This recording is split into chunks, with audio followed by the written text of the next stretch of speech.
Welcome everyone. Welcome to another episode of wealth talk by వివేకం. So మరికొద్ది companies results declare చేశారు. Of course ఈ వారం పెద్ద న్యూస్ ఏంటి అంటే మన ఫైనాన్స్ మినిస్టర్ వచ్చేసి మన ఇంట్రిమ్ బడ్జెట్ కూడా ప్రజెంట్ చేశారు. So I'm sure investors, viewers అందరి మైండ్లో కూడా అంటే టేక్ అవేస్ ఫ్రమ్ దిస్ బడ్జెట్, ఎందుకంటే చాలా రకాలుగా మనం వింటా ఉండుంటాం. అంటే దిస్ బడ్జెట్ వాజ్ వెరీ అంటే సేఫ్ అని, ఏమి హిట్స్ లేవు, మిస్సెస్ లేవు, బాగా సేఫ్గా ఉండింది. ఓ పక్క కొంచెం ఏమో capital expenditure for the infrastructure కొంచెం ఏదో కరెక్షన్ కాకపోయినా ఎక్స్పెక్ట్ చేసిన గ్రోత్, ఎక్స్పెక్ట్ చేసిన ఫోర్కాస్ట్లు అంత మీట్ అవ్వలేదని. ఇంకో పక్క ఏమో పర్సనల్ గా అంటే ఫర్ ఇన్వెస్టర్స్ అవ్వచ్చు, ప్లస్ మన ట్యాక్స్ పేయర్స్ కి అంటే స్లాబ్లు కూడా మారలేదు. అంటే దాని అర్థం is do we have more disposable income or discretionary income that we can use for investments, ఎలా ఎలా కైండ్ ఆఫ్ టేక్ అవేస్ ఎలాంటి తీసుకోవాలని I'm sure every one is waiting. So మనం రిజల్ట్స్ వైపు వెళ్లే ముందుగా ప్రసాద్ గారు, so first let us see అంటే యాజ్ అ క్యాజువల్ ఇన్వెస్టర్ మనం ఈ బడ్జెట్ నుంచి any things that we can take away. First Yashwant గుర్తుంచుకోవాల్సింది ఏంటంటే I have to ask my viewers to excuse me because I'm on a vacation. So I'm trying to do this from a place far away from Hyderabad. So please excuse for kind of lack of clarity and video అనండి, ఏదన్నా అనండి. కొద్దిగా I hope you can understand and appreciate. లేకపోతే ఎప్పుడు కూడా budget అనేది, interim budget అనేది it is like just running statement. మామూలుగా చెప్పాలి అంటే ఈ మధ్య కాలంలో వస్తున్నటువంటి బడ్జెట్స్ అన్ని కూడా జస్ట్ లైక్ ఫైనాన్స్ మినిస్ట్రీ ఇచ్చే ఒక స్టేట్మెంట్ ఆఫ్ అకౌంట్ లాగా లేకపోతే బ్యాలెన్స్ షీట్ లాగానే ఉంటుంది తప్పితే పెద్ద ఎర్త్ షేకింగ్ చేంజెస్ ఎప్పుడు కూడా బడ్జెట్ లో రావటం అనేది ఆపేసి కూడా ఆగిపోయి చాలా రోజులు అయిపోయింది. ఎప్పుడైతే జిఎస్టీ అనేది పిక్చర్ లోకి వచ్చేసి చాలా ట్యాక్సీ అన్ని కూడా సబ్స్యూమ్ అయిపోయినాయో జిఎస్టీలో, జిఎస్టీ చట్టానికి బయట ఉన్న ట్యాక్సులు చాలా తక్కువ. దాని గురించేమో జిఎస్టీ గురించేమో డెసిషన్ బడ్జెట్ లో తీసుకోరు, ఆ జిఎస్టీ కౌన్సిల్ లో తీసుకుంటారు. సో బడ్జెట్ లో తీసుకునేవన్నీ ఏమొస్తాయి? Allocation, planned allocation of expenditure. అందులో నువ్వు ఆల్రెడీ కొద్దిగా టచ్ చేసినట్టుగా క్యాపెక్స్ మీద కొద్దిగా తగ్గించారా అని చెప్తున్నావు. క్యాపెక్స్ మీద తగ్గించారు అనే కన్నా గ్రోత్ చూపించేది మోడరేట్ చేశారు. సో క్యాపెక్స్ మీద బోర్డు ఫోకస్ పెట్టారు, మోర్ దాన్ 10 lakh crores పెట్టారు, మళ్ళీ ఇంకో 10-11% పెంచారు. కాబట్టి తగ్గిందా అంటే తగ్గల, అనుకున్నంత పెరగలేదు అని చెప్పాలే కానీ తగ్గిందని చెప్పడానికి అవకాశం లేదు. So focus is very much there.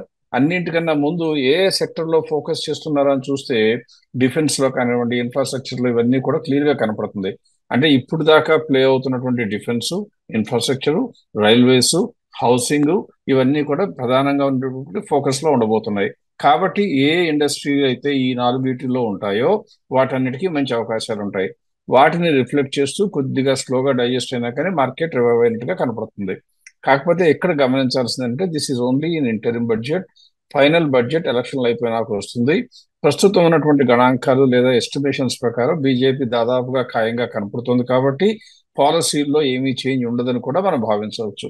అందువల్ల don't try to draw too much from this budget. So just like protein statement లాగా అనుకోండి, మీ యొక్క happy days are going to continue for some more time అని అనుకోవచ్చు. రైట్ అండి. With that మనం will dive into results. Of course results చూస్తూ ఉంటే ట్రెండ్, అఫ్ కోర్స్ మనం వీక్ ఆన్ వీక్ కవర్ చేస్తూ ఉంటాము. Greater than 1000 crores market cap ఉన్న కంపెనీస్ ఇప్పుడు వరకు అరౌండ్ 493 కంపెనీస్ డిక్లేర్ చేశారు రిజల్ట్స్. ఆ 493లో 360 అంటే ఆల్మోస్ట్ 73% వరకు వాళ్ళ ప్రాఫిట్స్ ని పెంచుకుంటున్నాయి, which is all very strong signs for our economy and of course the results of the companies that are coming out. కానీ ఈ 360లో అన్ని మంచివా అంటే మనం మన పారామీటర్స్ ప్రకారం చూసినట్టుగా అంటే ఫండమెంటల్ గా గ్రో అవుతా ఉండాలి. అదే కాకుండా ఫేర్ ప్రైస్ కూడా ఆ scope to grow greater than 30% ఉంటేనే మన దృష్టిలో మంచిది అనుకుంటాం. కాబట్టి ఆ 360లో కేవలం 84 I think are investment worthy according to అస్.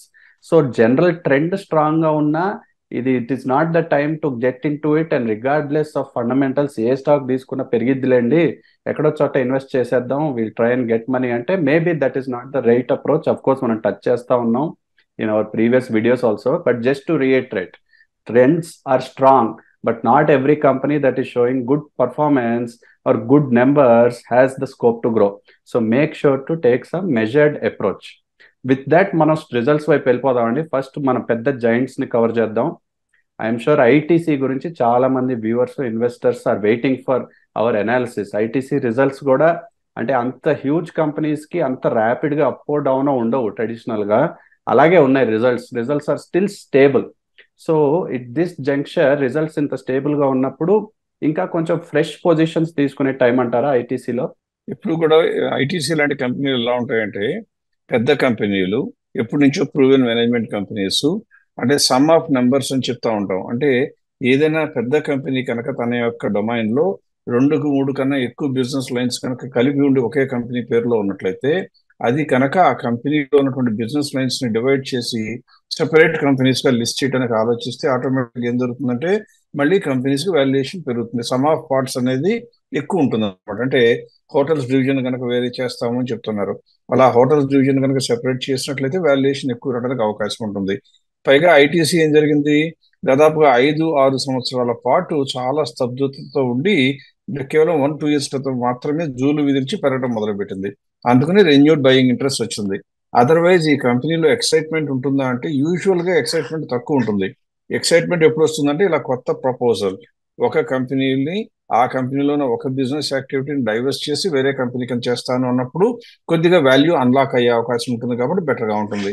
ఇకపోతే ఈ కంపెనీ రిజల్ట్స్ చూస్తే యశ్వంత్, కంపెనీ రిజల్ట్స్ బాగాలేవంటే గ్యారంటీగా బాగున్నాయి. కాకపోతే చాలా పెద్ద కంపెనీ అయిపోయిన తర్వాత ఇంకా విపరీతంగా పెరగడానికి అవకాశం ఉంటుందా అంటే, మనం అనుకున్నాం పీపుల్ కి డిస్క్రిషనరీ ఇన్కమ్ ఇండియాలో ప్రస్తుతం కొద్దిగా తగ్గిన మాట వాస్తవం. కాబట్టి అంటే ఎప్పుడైతే రూరల్ ఎకానమీస్ బాగా పికప్ అయిపోయి రావో, అప్పుడు ఈ ఫాస్ట్ మూవింగ్ కన్స్యూమర్ గుడ్స్ లో ఉండేటువంటి ఐటీసీ కానివ్వండి, హిందుస్థాన్ యూనిలివర్ కానీ, డాబర్ కానీ, లేకపోతే గాడ్రేజ్ కన్స్యూమర్, ఇలాంటి వాటన్నిటికీ కూడా కొద్దిగా టాప్ లైన్ పెరగడానికి కొద్దిగా ఛాలెంజెస్ ఉంటాయి.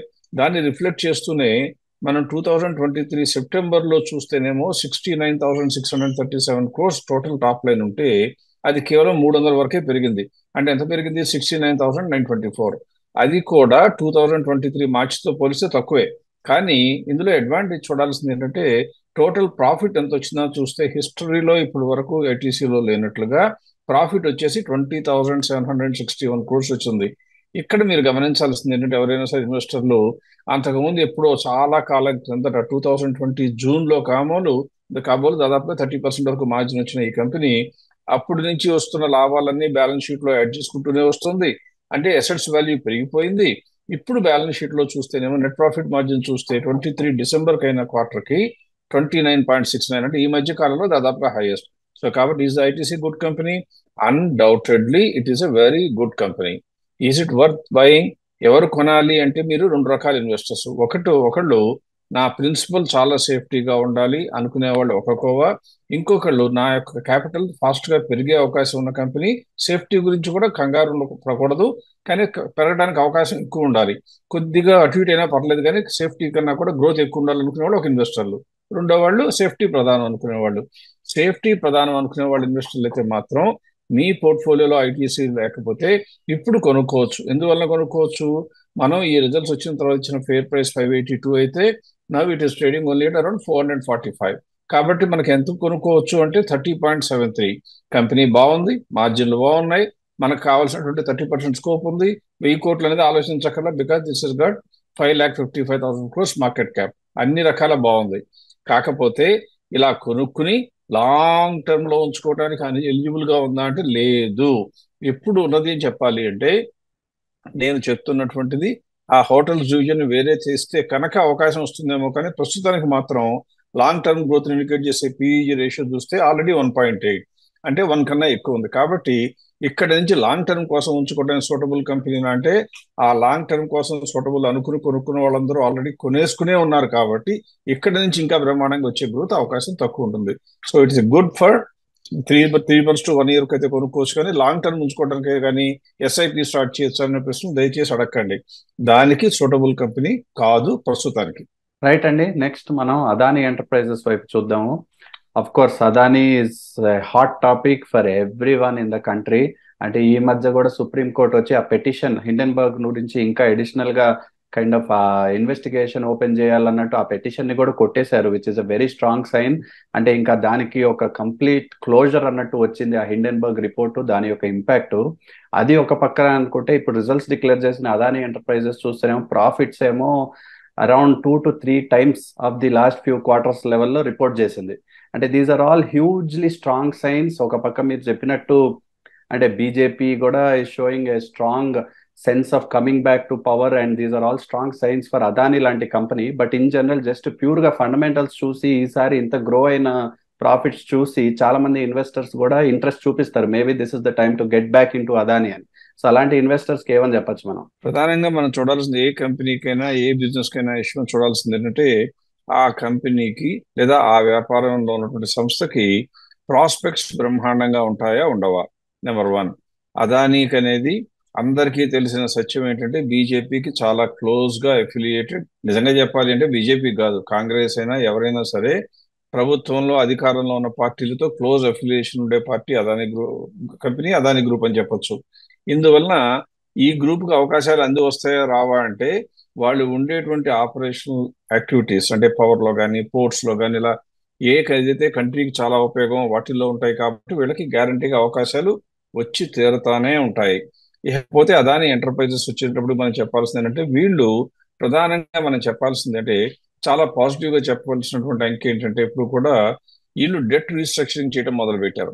ఎప్పుడైతే డెట్ రీస్ట్రక్చరింగ్ చేయడం మొదలు పెట్టారో అంటే అంతకు ముందున్న అప్పులు తీర్చగలరా లేదని ప్రధానంగా హిండెన్బర్గ్ యొక్క నివేదిక ప్రకారం వీళ్ళ కెపాసిటీ ఉండదు అన్నారు. అవన్నీ కాకుండా వాళ్ళు బ్రహ్మాండంగా తీర్చగలుగుతున్నారు. వీళ్ళ క్యాపిటల్ అంటే వీళ్ళ యొక్క షేర్ హోల్డింగ్ ని మంచి మంచి రేట్లో వేరే వాళ్ళకి కూడా డైవర్స్ చేయగలుగుతున్నారు, ఆ డబ్బులు తీసుకురాగలుగుతున్నారు. అంటే వాళ్ళకు ఉన్నటువంటి ప్లెడ్జ్ లో ఉన్న షేర్స్ కూడా తగ్గించుకోగలుగుతున్నారు. అంటే అన్ని రకాల ఫైనాన్షియల్ గా స్ట్రెంగ్త్ ని రీగెయిన్ చేసినట్టుగా కనపడుతుంది. నువ్వు చెప్పినట్లుగానే సుప్రీంకోర్టు నుంచి అన్ని చోట్ల కూడా పాజిటివ్ డెవలప్మెంట్స్ వచ్చాయి కాబట్టి ఈ కంపెనీకి హెడ్ విండ్స్ మాత్రం ఉండవు. అంటే రాబోయే రోజుల్లో ఎదురుగాలులు వచ్చే అవకాశం లేదు.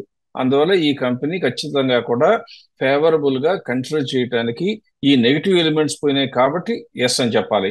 ఇకపోతే రిజల్ట్స్ ప్రకారం చూస్తే ఒకప్పుడు 1,30,000 crores వరకు ఉన్నటువంటి ఈ సేల్స్ కంపెనీ వాల్యూ అంటే 2022 డిసెంబర్ 1,30,000 ఉంటే ఇప్పుడు కేవలం 1,07,000 ఉంది.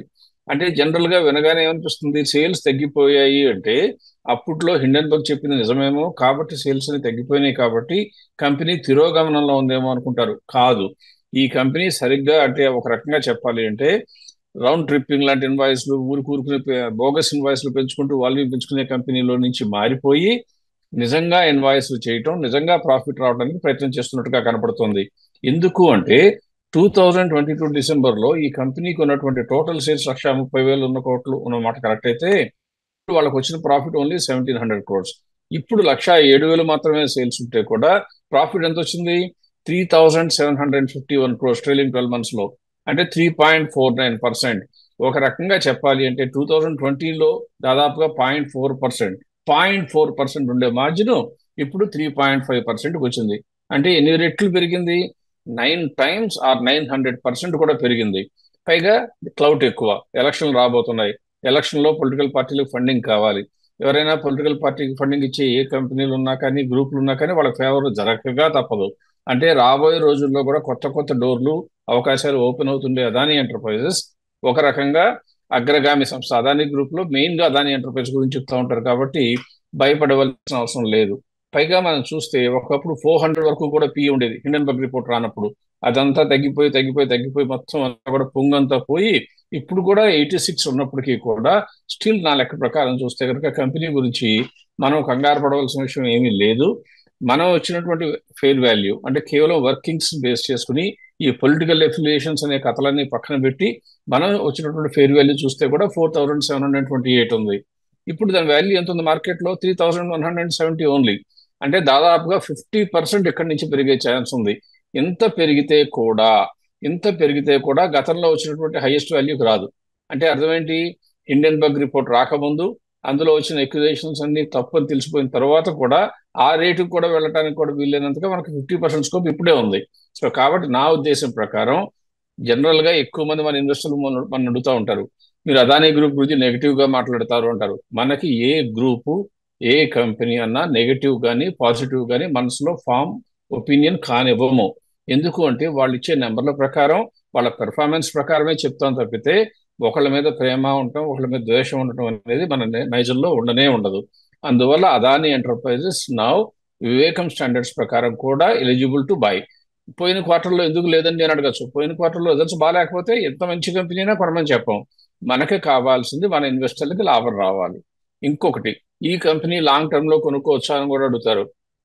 ఇటువంటి కంపెనీలు లాంగ్ టర్మ్ లో కొనుక్కోవచ్చా అని అడిగితే ఏం చూడాలి? పిఈ రేషియో 1 కన్నా తక్కువ ఉందా అని చూడాలి. దీన్ని చూస్తే ఆల్రెడీ దాదాపుగా 1 ఉంది. కాబట్టి ఈ కంపెనీ కూడా ఇంతకుముందు నేను చెప్పినటువంటి ఐటీసీ లాగానే లాంగ్ టర్మ్ కోసం అనేటువంటి భ్రమలు ఆశలు పెట్టుకోకుండా కనీసం 3 నెలల నుంచి 6 నెలల వరకు లేదా సంవత్సరం వరకు మాత్రమే ఉంచుకుందాము. మనం అనుకున్న ఫేర్ ప్రైస్ వస్తే చక్కగా ప్రాఫిట్ బుక్ చేసుకుని ఆ లాభాలతో కలిపి మన ఆశలను వేరే కంపెనీలకు మళ్ళిద్దామని నిర్ణయించుకుంటే ధైర్యంగా కొనుక్కోవచ్చు. సో మీ దగ్గర స్టాక్ ఉంటే ఉంచుకోవాలి, కొత్తగా క్యాష్ ఉంటే కొనుక్కోవచ్చు. ఒకవేళ కనుక లాంగ్ టర్మ్ లో ఉంచుకోవాలంటే మాత్రం అంత సూటబుల్ కంపెనీ కాదు, కానీ 1 ఇయర్ లోపల ఉంచుకుంటారంటే మాత్రం డెఫినెట్ గా worth while. Adani group is just turning around. So without any hesitation కొనుక్కోగలిగిన కంపెనీ కింద చెప్పాలి. రైట్ అండి. విత్ దట్ మనం నెక్స్ట్ కవర్ చేసేది let's get in to doctor Reddy's. Of course doctor Reddy's one of our biggest pharmaceutical giants. Doctor Reddy's కూడా results అంటే ఈ quarter కొంచెం ప్రాఫిట్స్ లో కాంప్రమైజ్ అయినా మనం చెప్తా ఉంటాం కదా ఎప్పుడు trailing 12-month data. Trailing 12 months data చూస్తేనేమో ప్రాఫిట్స్ ఎబిటా అన్ని అంటే they are marginally increasing, all very strong signs. ఈ అన్నిటికీ మించి there is I think a good chance of certain discounting happening in the fair price against the current price. So ఇటువంటప్పుడు ఇంత పెద్ద కంపెనీలు అంత స్కోప్ టు గ్రో చూపిస్తున్నప్పుడు ఇటువంటప్పుడు ఇలాంటి కంపెనీలు గ్రాప్ చేసేసుకుని ఆపర్చునిటీలు కైండ్ ఆఫ్ తీసేసుకోవాలంటారా డాక్టర్ రెడ్డీస్ లాంటి హ్యూజ్ కంపెనీ అయినప్పుడు? అంటే మిగతా మన ఎకానమీలో ఇండెక్స్లు పరుగులెత్తిన కాలంలో అంటే గడిచిన 2-3 సంవత్సరాల కాలంలో చూస్తే ఏ సెక్టర్ తక్కువ పార్టిసిపేట్ చేసిందని చూస్తే ఫార్మాస్యూటికల్. కాబట్టి ఫార్మాస్యూటికల్ తక్కువ పార్టిసిపేట్ చేసింది అంటే అర్థం ఏంటంటే దానికన్నా మిగిలిన ఎకానమీలు అంటే మిగిలినటువంటి ఇండస్ట్రీలు, డిఫెన్స్ అనివ్వండి, రైల్వేస్ అనివ్వండి, ఫైనాన్స్ అనివ్వండి, బ్యాంకులు అనివ్వండి, ఇన్ఫ్రాస్ట్రక్చర్ అనివ్వండి, వీటన్నిటికీ కూడా పెద్దపీట అంటే బీజేపీ గవర్నమెంట్ పెద్దపీట వేయడంతో ఫోకస్ కొద్దిగా షిఫ్ట్ అయిపోయి ఫార్మాస్యూటికల్స్ లోకి కొత్త డబ్బు రావడం ఆగిపోయి కొద్దిగా ఫార్మాస్యూటికల్స్ లో ఉన్న డబ్బు కూడా ఇన్వెస్టర్లు పెట్టినది తీసి ఇండస్ట్రీలు వేరే ఇండస్ట్రీలకు మారటం మూలంగా మిగతా ఇండస్ట్రీలు దూసుకుపోయాయి. అంత మాత్రాన ఫార్మాస్యూటికల్స్ ఏమైనా వెనకబడిపోయి చనిపోతుందా ఇండస్ట్రీ? లేదు. ప్రతి ఒక్క మనిషికి, ప్రతి ఒక్క జీవించే జీవికి మందులు అవసరం. కాబట్టి ఫార్మాస్యూటికల్ ఇండస్ట్రీ అనేది ఆల్ వెదర్ కంపెనీ, ఎప్పుడు కూడా బెల్ వెదర్ కంపెనీ అని చెప్పొచ్చు. ఎప్పుడు కూడా ఖచ్చితంగా అవసరం ఉంటుంది. కొన్ని రోజులు తగ్గి ఉండొచ్చు కానీ పెరక్క తప్పదు. ఆ టైం ఇప్పుడు వస్తున్నట్లుగా కనపడుతుంది. ఇక డాక్టర్ రెడ్డిస్ గురించి చెప్పాలి అంటే మనం గతంలో దీన్ని రికమెండ్ చేయడం జరిగింది. చాలా మంది ఇన్వెస్టర్లు కొనుక్కోవటం జరిగింది. ఇంకా వాళ్ళందరి పోర్ట్ఫోలియోలో హోల్డ్ చేస్తూ ఉన్నమాట వాస్తవం. ఇప్పుడు ఈ మధ్యన వచ్చినటువంటి రిజల్ట్స్ ప్రకారం డాక్టర్ రెడ్డిస్ ఇంకా కొనుగోలు చేయడానికి లేదా కొనుక్కోవడానికి సూటబుల్ గా ఉందా లేదా అని చెప్తే మనం ఏం చెప్తాం? మొట్టమొదటి 1000 కోట్ల కన్నా ఎక్కువ ఉండాలి అంటాం, 1,00,000 కోట్ల మార్కెట్ క్యాప్. కాబట్టి that is not an issue. రెండవది ఏం చెప్తాం? ఎప్పుడు కూడా దాని యొక్క సేల్స్ పెరగాలి, మార్జిన్స్ కూడా పెరగాలి అంటాం. సేల్స్ కూడా చూస్తే ఎంతవరకు వచ్చింది ఇప్పుడు మనకి? హిస్టారికల్ గా హై అంటే ట్రైలింగ్ 12 months లో చూస్తే 23 డిసెంబర్ అయిపోయినటువంటి ట్రైలింగ్ 12 months లో 27,130 crores వరకు దాని సేల్స్ కనపడుతుంది. అది 2020 నుంచి చూస్తే కూడా ఎక్కడా లేనటువంటి హైయెస్ట్ సేల్స్. మధ్యలో డాక్టర్ రెడ్డిస్ కొద్దిగా ఎఫ్డిఏ అబ్జర్వేషన్స్ మూలంగా కొన్ని లీగల్ సూట్స్ మూలంగా ఇబ్బంది పడినా అవన్నీ కూడా ప్రతిబంధకాలన్నీ ఓడిపోయి శుభ్రంగా నిష్కల్మషంగా వచ్చింది. కాబట్టి బయటికి ఈ కంపెనీ గురించి మనం కంగారు పడక్కర్లేదు. పైగా ఈ కంపెనీలో ఇంకొకటి మనం చూడాల్సింది ఏంటంటే ఇంత పెద్ద కంపెనీ అయినా కూడా అంటే 27,000 కోట్లు సేల్స్ చేస్తున్నా వాళ్ళు కట్టే ఇంట్రెస్ట్ ఎంతో తెలుసా? కేవలం 147 crores per year. అంటే బయట బారోయింగ్స్ తో ఉండవు. కాబట్టి ఈ కంపెనీ ఓన్ ఫైనాన్సింగ్ చేసుకుని క్యాపిటల్ అండ్ రిజర్వ్స్ తో బిజినెస్ చేస్తుంది. కాబట్టి ప్రాఫిట్ ఎంత వచ్చిందని చూస్తే కూడా హిస్టారికల్ గా 2020లో 2,000 కోట్లు ఉండే ప్రాఫిట్ ఇప్పుడు 5,228 కోట్లకు వచ్చింది. అంటే 2.5 times పెరిగింది. ఎప్పుడు 18,000గా ఉన్న సేల్స్ 27,000. అంటే సేల్స్ లో వాల్యూమ్ ఏమో ఓన్లీ 50% పెరిగితే టోటల్ ప్రాఫిట్ లో చూస్తే మాత్రం విపరీతంగా గ్రోత్ కనపడుతుంది 250%. అంటే మీరు ఏమర్థం చేసుకోవాలి? సేల్స్ లో పెరిగిన పర్సంటేజ్ కన్నా ప్రాఫిట్ లో మార్జిన్ పెరుగుతుంది అంటే this company is doing extremely well. దాన్ని రిఫ్లెక్ట్ చేస్తూ లాంగ్ టర్మ్ లో కూడా బ్రహ్మాండంగా సూటబుల్ కంపెనీ ఇది. ఎందుకని లాంగ్ టర్మ్ లో ఎంత ఉంది? పిఈ రేషియో మనకి 0.54. సో ఇప్పుడు మనం ఇవాళ డీల్ చేసిన 2 కంపెనీలు ఐటీసీ, అదానీ ఎంటర్ప్రైజెస్ అయితే లాంగ్ టర్మ్ కోసం పెద్దగా నాకు సూటబుల్ గా కనిపించకపోయినా డాక్టర్ రెడ్డిస్ మాత్రం లాంగ్ టర్మ్ అయితే సూటబుల్. ఇప్పుడు షార్ట్ టర్మ్ కి అయితే అంటే 2 రకాల ఇన్వెస్టర్లు. కొత్త ఇన్వెస్టర్లు కొనుక్కోవచ్చా, ఉన్న ఇన్వెస్టర్లు ఉంచుకోవచ్చా? ఉన్న ఇన్వెస్టర్లు లక్షణంగా ఉంచుకోవచ్చు. ఎందుకంటే ఫెయిర్ వాల్యూ మనకి ఇప్పుడు ఎంత వచ్చింది? 7,753. మార్కెట్లో కేవలం 6,000 రూపాయలే ఉంది. కాబట్టి ఇంకా దగ్గరగా 29% వరకు గ్రోత్ ఛాన్స్ ఉంది. కాబట్టి నిరభ్యంతరంగా ఉంచుకోవాలి, ధైర్యంగా ఉంచుకోవాలి. కానీ ఒకవేళ కొత్త మనీ పెట్టాలని అడిగితే కొత్త మనీ పెట్టడానికి మాత్రం 30% కన్నా స్కోప్ తక్కువ ఉంటే మనం ఒక ప్రిన్సిపల్ ప్రకారం రూల్ ఫాలో అవుతూ చెప్పం కాబట్టి కొత్త మనీ వద్దంటాం. అయితే లాంగ్ టర్మ్ కోసం కొనుక్కోమంటారా అంటే మాత్రం పీఈజీ రేషియో 0.54 ఉంది కాబట్టి కొనుక్కుని అట్టే పెట్టుకుంటానంటే మాత్రం లాంగ్ టర్మ్ కూడా కొనుక్కోవచ్చు. So by for long term, continue to hold if you're already investor, but don't by if you want to buy only for short term. ఇది నా వ్యూ. డాక్టర్ రెడ్డిస్ గురించి మాత్రం కంగారు పడవలసిన విషయాలు అన్నీ సమసిపోయాయి, ధైర్యంగా ఉండొచ్చు. రైట్ అండి. లాస్ట్ గా లెటస్ కవర్ అదానీ పోర్ట్స్. అంటే చాలా మంది అదానీ గ్రూప్ లో ఇది మన ఫేవరెట్ అని చెప్తా ఉంటారు, బట్ మీరు చెప్పినట్టుగా ఫేవరెట్ ఎందుకు అంటే దాని గ్రాఫ్స్ ఎప్పుడు ఆ ట్రైలింగ్ 12 మంత్ డేటా చూసే గ్రాఫ్స్, సేల్స్ ఇలా పెరుగుతానే ఉంటాయి, ప్రాఫిట్స్ పెరుగుతా ఉన్నాయి, ఎబిటా మార్జిన్స్ పెరుగుతా ఉన్నాయి. అండ్ అదే ట్రెండ్ ఈ రిజల్ట్స్ లో కూడా చూపించింది. అదే సేల్స్ పెరుగుతున్నాయి, అదే ప్రాఫిట్స్ పెరుగుతున్నాయి, అదే మార్జిన్స్ పెరుగుతున్నాయి. వైల్ ఇవన్నీ పెరుగుతా ఉండగా అంటే ఫేర్ ప్రైస్ కూడా మనం ఆఫ్ కోర్స్ మనం చూడాలి. ఇంకా డిస్కౌంట్ లో ట్రేడ్ అవుతుంటేనే మనం తీసుకుని, లేకపోతే ఫ్రెష్ ఎక్స్పోజర్ తీసుకోవాలి. సో అట్ దిస్ జంక్షన్ ఇటువంటి స్ట్రాంగ్ కంపెనీ గ్రూప్ కి చెందిన ఇంకొక కంపెనీ కాబట్టి అదానీ పోర్ట్స్ లో ఫ్రెష్ ఎక్స్పోజర్ తీసుకోవచ్చా? Adani ports, as you rightly said, మనకి ఎప్పటి నుంచో favourite company. Adani ports, power రెండు కూడా రియల్ ఎసెట్స్ ఉన్న కంపెనీలు. అంటే బోగస్ కంపెనీలు అయ్యే అవకాశం లేవు అని బిజినెస్ ప్లాన్స్ ఉన్నాయి, మనం ఎప్పుడు చెప్పుకుంటూ వస్తున్నాము. అదే నిజం చేస్తూ అదానీ పోర్ట్స్ ఏం చేస్తుందంటే ప్రతి క్వార్టర్ తర్వాత క్వార్టర్ ఇంకా బిజినెస్ పెంచుకుంటూ వెళ్ళిపోతుంది. ఎప్పుడు ఇలా జరుగుతుంది అంటే భారతదేశం ఆర్థికంగా పుంజుకోవటమే కాకుండా మొత్తం వాణిజ్యంలో ట్రేడ్ గురించి ఆలోచిస్తే ప్రపంచం మొత్తం కూడా భారత్ వైపు చూస్తున్న ఈ కాలంలో ఖచ్చితంగా ఇంటర్నేషనల్ ట్రేడ్ జరగాలి అంటే మీ చేతుల్లో ఉన్న బిజినెస్ లో కనుక పోర్ట్స్, సీ పోర్ట్స్, ఎయిర్పోర్ట్లు ఇలాంటివి కనుక ఉన్నట్లయితే ఎవరు ట్రేడ్ చేయాలన్నా వస్తువులు, సరుకులు వస్తే సీ పోర్ట్కి రావాలి, లేకపోతే ఎయిర్పోర్ట్కి రావాలి. అంతకన్నా వేరే మార్గం వేరే దేశాల నుంచి రాదు కదా. అందువల్ల ఇందులో విపరీతమైన అన్బిలీవబుల్ స్పీడ్ తో ఎక్స్పాండ్ అయిన అదానీ పోర్ట్స్ కి వాడకుండా వేరే ఒకళ్ళ పోర్ట్స్ నుంచి వాడుకుందాము అంటే ఎక్కడైనా ఒకటి రెండో జిఎస్డబ్ల్యూనో ఇంకా ఒకటి రెండో చిన్న చిన్న పోర్ట్లు వాడుకోవచ్చేమో. కానీ మేజర్ మార్కెట్ ని షేర్ చేసింది ఎవరు? ఆల్రెడీ ఎక్వైర్ చేసింది అదానీ. కాబట్టి అదానీ పోర్ట్స్ యొక్క వ్యాపార అవకాశాలు విపరీతం. అంటే ఒక రకంగా చెప్పాలి అంటే బిజినెస్ అవకాశాలేమో బాగా ఎక్కువ ఉండి మార్జిన్స్ కూడా రీజనబుల్ గా మెయింటైన్ చేయగలిగిన కంపెనీలు చాలా తక్కువ ఉంటాయి. ఇందులో అదానీ పోర్ట్స్ లో చూస్తే ఒకప్పుడు 38%, 40% కనపడినా అది 1-2 క్వార్టర్లుగానే నిలబడింది. తర్వాత కాలంలో 30% రావడం ఇప్పుడే జరిగింది. అందువల్ల 25% ఒక సంవత్సరం క్రితం ఉన్న మార్జిన్ ఇప్పుడు 30% వచ్చింది అంటే సేల్స్ పెరిగి, అలాగే ఇంట్రెస్ట్ ఏమో అంతకుముందు ఇప్పటి నుంచో ఉన్నది. ఎంత సేల్స్ ఉన్నాయి? 11,000 కోట్లు ఉన్నటువంటి సేల్స్ ఉన్న టైంలో 2020 పీరియడ్ లో దాదాపుగా 2,000 కోట్లు కడుతుంటే ఇంట్రెస్ట్ ఇప్పుడు 25,000 కోట్లు. అంటే దాదాపుగా 2 రెట్ల కన్నా ఎక్కువ, 2.5 టైమ్స్ వరకు సేల్స్ పెరిగితే ఇంట్రెస్ట్ ఎంత పెరిగింది? 2,000 కోట్లలో 2,750 కోట్లు. వీళ్ళు ఉంటున్న బిజినెస్ లో విపరీతమైన క్యాపిటల్ ఇన్వెస్ట్మెంట్ కావాలి, అయినా కూడా ఇంట్రెస్ట్ రేట్ పెరగటం లేదు. అంటే అర్థం ఏంటి? ప్రమోటర్లు చాలా కేర్ఫుల్ గా డబ్బులు వాడుతున్నారు. ఈ కంపెనీ యొక్క బ్యాలెన్స్ షీట్ పైన వడ్డీ భారం పడనివ్వటం లేదు. అందువల్ల ఈ కంపెనీ ప్రాఫిటబిలిటీ పెరుగుతుంది, మార్జిన్స్ పెరుగుతున్నాయి. అన్ని రకాలుగా ఆలోచించిన తర్వాత మనం ఫెయిర్ వాల్యూ ఎంత ఉందా అని లెక్కేసి చూస్తే కొద్దిగా కన్సర్వేటివ్ గా వేయటంతో 1,671 రూపీస్ వరకు మన ఫెయిర్ వాల్యూ వస్తే ఇప్పుడు కేవలం 1,269 లో ఉంది. అంటే అర్థం ఏంటి? దాదాపుగా 32% ఇంకా స్కోప్ ఉంది. కాబట్టి మీరు ఎవరైనా అదానీ పోర్ట్స్ లో కనుక ఆల్రెడీ ఇన్వెస్ట్ చేస్తుంటే ఏ మాత్రం జంకకుండా, భయపడకుండా 1,670 వచ్చే వరకు అమ్మాలి ఆలోచన కూడా మనసులోకి రానివ్వకండి. ఒకవేళ మీ దగ్గర కనుక లేకపోతే అదానీ పోర్ట్స్ లో ఇప్పుడు కొనొచ్చా? మొన్నటి వరకు మీరు అదానీ పోర్ట్స్ కొద్దిగా అదానీ గురించి భయపెట్టేవాళ్ళు కదా. కొనొచ్చా అంటే కొనుక్కోవచ్చు. 3 నెలల నుంచి 1 ఇయర్ వరకు హోల్డ్ చేసడానికి అయితే కొనుక్కోవచ్చు. ఎందుకని? 31% వరకు స్కోప్ ఉంది కాబట్టి. మరి లాంగ్ టర్మ్ గురించి కనుక అడిగినట్లయితే ఇది కూడా ఐటీసీ, అదానీ ఎంటర్ప్రైజెస్ ఎలా అయితే చెప్పడం జరిగిందో ఇది కూడా పీఈజీ రేషియో మీరు స్క్రీన్ మీద చూస్తున్నట్లయితే 1.22 ఉంది. కాబట్టి according to me this company is already enjoying good valuation.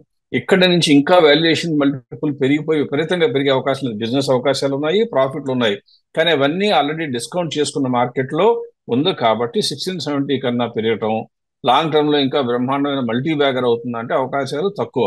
అందువల్ల అటువంటి ఆశలు పెట్టుకోగలిగిన కంపెనీ కాదు. సో ఇవాళ మనం డీల్ చేసిన కంపెనీస్ లో నా లెక్క ప్రకారం లాంగ్ టర్మ్ లో మల్టీ బ్యాగర్ అయ్యే ఛాన్స్ ఏమైనా ఉంటుందా, బాగా పెరగడానికి ఛాన్స్ ఉంటుందా అంటే డాక్టర్ రెడ్డిస్ ఒక్కటే కనపడింది తప్పితే మిగతా 3 కంపెనీలు 2 to 3.5 times 3 to 3.5 times 4 to 4.5 times 5 to 5 times 6 to 6.5 times 7 to 7.5 times మీ ఇన్వెస్ట్మెంట్కి మంచివి, గ్రోత్కి ఉపయోగపడతాయి, కానీ not very ideal for long term అని చెప్పక తప్పదు. రైట్ అండి. With that let us conclude this week. Of course మనం వచ్చే వారం మన వెబినార్ కూడా, ఫస్ట్ ఆఫ్ ఆల్ మన వెబినార్ కి కూడా రిజిస్ట్రేషన్స్ కూడా ఫుల్ అయిపోయినాయి. అది ఏ ఒక ఉద్దేశంలో ఎవరినో ఒక రిస్ట్రిక్ట్ చేయడానికి కాదు, కానీ జస్ట్ టు ఎన్ష్యూర్ దట్ వచ్చిన వాళ్ళకి కూడా క్వాలిటీ ఆఫ్ సర్వీస్, అంటే మనం చేసింది వాళ్ళ క్వశ్చన్స్ కూడా ఆన్సర్ చేసే కెపాసిటీ ఉంటుందనే ఉద్దేశం మాత్రంతోనే మనం రిజిస్ట్రేషన్ ఆపేశాము. ఇంత రెస్పాన్స్ బాగుంది కాబట్టి definitely we will come up with upcoming webinars. వచ్చే నెలల్లో కూడా ఎక్కువ చేసి will try to reach and answer more questions from investors. With that let us conclude ఈ వారం. సో ప్రసాద్ గారికి on your vacation make sure to come back in refreshed way, so that వచ్చి we can handle our webinar and we can provide some value to our viewers. ఈ వారం కొన్ని తక్కువ companies discuss చేశాం, కానీ వచ్చే వారం నుంచి again we will continue to have more number of companies వారి యొక్క రిజల్ట్స్, వారి యొక్క అనాలిసిస్ ఇవ్వడానికి, షేర్ చేయడానికి రెడీగా ఉంటాం. So see you again next week.